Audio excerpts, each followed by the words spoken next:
સુરતમાં સત્તા પક્ષ અને વિપક્ષના ઝંડા સાથે વિરોધ. પૂણા ગામમાં તંત્ર સામે સ્થાનિકોએ પ્રાથમિક સુવિધાને લઈને કર્યો હલ્લાબોલ.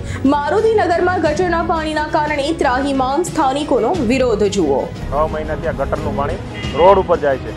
સ્થાનિકો દ્વારા વારંવારની રજૂઆતો કરવામાં આવી છે. સ્થાનિક કોર્પોરેટરો, આમ આદમીના પાર્ટીના કોર્પોરેટર છે, ભાજપના કોર્પોરેટર છે, તંત્ર છે, તમામને રજૂઆતો કરવા છતાં કામગીરી થતી નથી. રોડ ઉપર આ પાણી જઈ રહ્યું છે.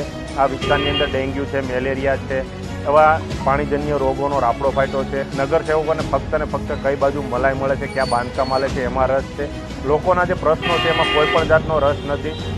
એટલે આ લોકોને જગાડવા માટે આ જનતા દ્વારા આજે આ વિરોધ કરવામાં આવેલો છે. બંને પાર્ટીના ઝંડા લગાવી અને બેનર સાથે વિરોધ પ્રદર્શન કરવામાં આવ્યો છે કે આ ભાજપ ભાઈ ને ગટરનું પાણી રોડે જાય. કારણ કે આ પાણી જે છે 6 મહિનાથી રોડ ઉપર વહી રહ્યું છે. આના નિકાલની કોઈ વ્યવસ્થા કરવામાં નથી આવતી ને લોકોને મરણ પથારી આ લોકોએ છોડી દીધા હોય એવું લાગી રહ્યું છે. 800 થી 1000 માણસની સોસાયટી છે અમારી સોસાયટી, મારુતિનગર સોસાયટી. છોકરાઓ રખડતા હોય, હાલચાલ થતી હોય. 3-4 સોસાયટીનો મેન રસ્તો છે. રોગશાળા થાય, ડેન્ગ્યુ થાય, આ થાય તે થાય, તો આ કોઈ સાપ કોઈ ડોકાવે નથી. વિરોધ તો અમે એ આટું કર્યું કે કારણ કે રોગચાળો ફાટી પડે છે, ડેન્ગ્યુના વા થાય, મચ્છરો થાય.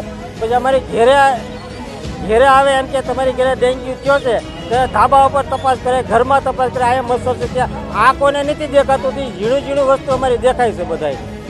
સમસ્યા છે આ ગટર ધીમી ધીમી ઉભરાતી હતી ત્યાં લગી અમે કાંઈ ન કીધું, પણ આ વધારે બધું મળ્યું થવા એટલે અમે કમ્પ્લીટ લખાવી તો કોઈ પાછું અહીંયા આવતું નથી, ધ્યાન ધરતું નથી. છોકરાઓ ઘરે પગે હાલે, દુકાનમાં લેવા આવે અને હાજા માંદા થાય, ઝાડા ઉલટીના વાસે, તો તાવના વાસે.